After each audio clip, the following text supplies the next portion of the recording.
হলদি লবণ মরিচ দিয়ে মেখে নিয়েছি, মাছের মাথা ভেজে নিব। কড়াইতে তেল গরম হয়ে গেছে, এখন মাছের মাথা ভেজে নিব।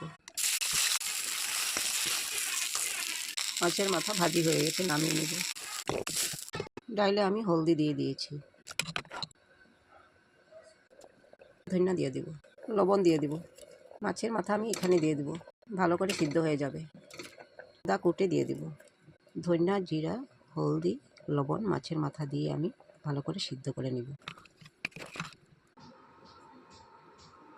ডাল সম্বাসের জন্য তেল গরম হয়ে গেছে, তেজপাতা, গোটা গরম মশলা, পেঁয়াজ, রসুন কুটে রাখা, কাঁচামরিচ, টমেটো ধুয়ে কেটে দিয়ে দেব, দিয়ে নেব।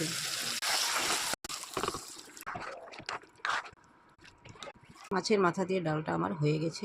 লাইক শেয়ার করবেন, থ্যাংক ইউ।